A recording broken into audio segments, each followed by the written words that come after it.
Hi world, it's about 6:30 p.m. on Friday the 13th of April 2018. Mercury is still retrograde and will be for about another 42 hours, something like that. And the moon, I believe, is in early Pisces, mid Pisces, healthy enough. Just to be different, the horoscope of Mark Zuckerberg. Still a global leader, but not necessarily of a country, more of a faceless country.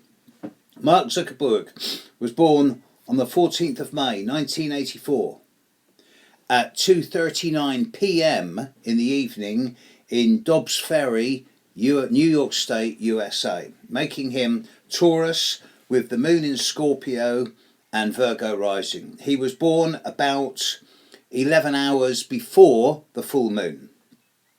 Mark Zuckerberg was born with the moon conjunct Mars really strongly in Scorpio, Mars retrograde incidentally, and also Saturn retrograde. Saturn at 12, moon at 18, Mars at 19 degrees of Scorpio. All of these planets are opposite his Venus at 15 degrees of Taurus. And he's born just before the full moon, so the sun is opposite the moon and the sun is opposite retrograde Mars as well. Let's dissect this. With Saturn opposite Venus, this is the chart of someone who's born old and gets younger as they get older. They will grow old disgracefully, kicking and screaming, becoming more and more cantankerous and irascible as they age. But when young, they're quite superficially detached, impersonal, objective, autonomous, somewhat robotic. Moon opposite Venus is the opposite. Moon opposite Venus is someone who can never be loved enough. And there can be a chocolate or sugar fixation and the possibility of diabetes.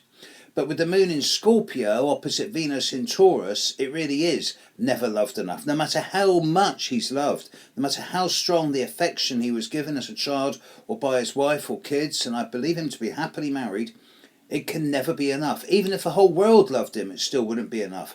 With that moon in Scorpio opposite Venus, it's almost as if there's a bottomless pit there that can never be fully filled. With Mars opposite Venus, retrograde Mars in Scorpio opposite Venus, what drives him? There's a depth there, a psychological depth that again can never be really totally rationally fulfilled or explained. It's much more of a subconscious urge and drive. And with the moon pretty strongly conjunct retrograde Mars in Scorpio, less than 1 degree, then there is a kind of internalized anger here. It's almost as if it's not an anger that's expressive or externalized. It's more internalized, and it's a kind of gnawing frustration that rubs away. It's like an itch you can't scratch. There's further complications here. He was born with the pretty much exact half a degree opposition of Mercury at the end of Aries to retrograde Pluto in Scorpio. And this is the chart of someone who, on the negative side, can be paranoid, phobic, fearful, and suspicious and cautious of and expecting subversive or underhand behaviour. On the neutral side, it's someone who's very good at purging, detoxing, cleansing, purifying and eliminating.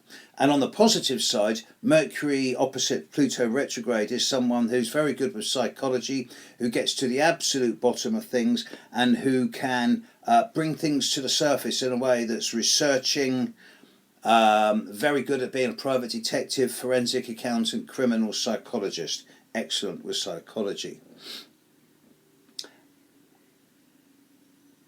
Planets like Uranus, Neptune, Jupiter, Chiron, the North Node, Ceres, they don't really have that much impact in Mark Zuckerberg's chart. But it's fascinating to see with Pluto, Saturn and Mars all retrograde in Scorpio, plus the moon in Scorpio, all in the second house of material resources, assets, values, possessions, property, materialism, opposite Venus, and with Pluto opposite Mercury, both in the 8th house, other people's money, possessions, assets, value systems, external resources. It's fascinating to see how he's in the public eye at the moment, especially when you look at his chart. I'm not looking at his progress chart. There's enough going on in the natal chart to make me concerned. Firstly, Uranus in the sky is about to pass on top of his Mercury. Mercury rules Gemini, and in Mark Zuckerberg's chart, the midheaven, the area of public image, visibility, prominence, status, career, ambition, goals, drive, is in Gemini. So Mercury rules his midheaven. And with Uranus about to pass on his Mercury from now through to March of next year, it's pretty clear that he's going to remain a very public figure, very prominent, which with all his Scorpio is not really to his liking.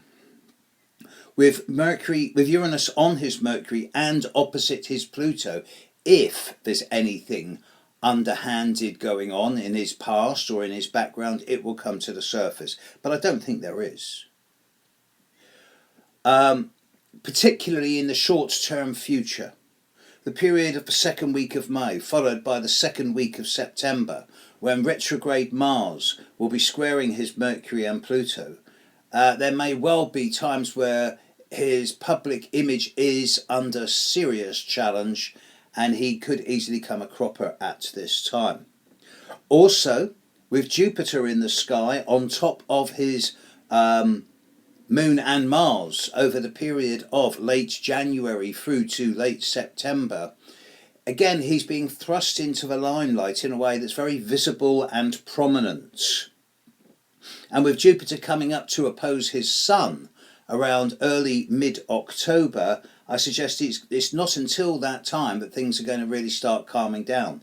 If I were advising him, I'd be saying you got to work this one through until early November. From then on, things will start calming down, although they won't completely calm down until March, April of next year. Pluto is sextiling his Mars, so his stamina levels, his drive is pretty good. I don't think there's anything nasty about the guy, apart from the fact that he is latently insecure around whom he trusts. I don't think he really trusts anyone, even himself, with all that Scorpio. And of course his history as to how he founded Facebook is well known, or at least the legends and the stories of it. With Pluto trining his Sun in 2 or 3 years' time, I think he's going to stay at the head of Facebook, but I suspect that in 3 years' time he will quit at the top. And fascinating chart. In the short term, he's going to become ever more public, and he's probably got quite a few storms to ride in the near future. But by the time he's into November, if he's still in control of his empire by that time, he will then be entering a period of relative peace, calm and quiet. There you go, folks. That was the horoscope of Mark Zuckerberg. Hope it was interesting.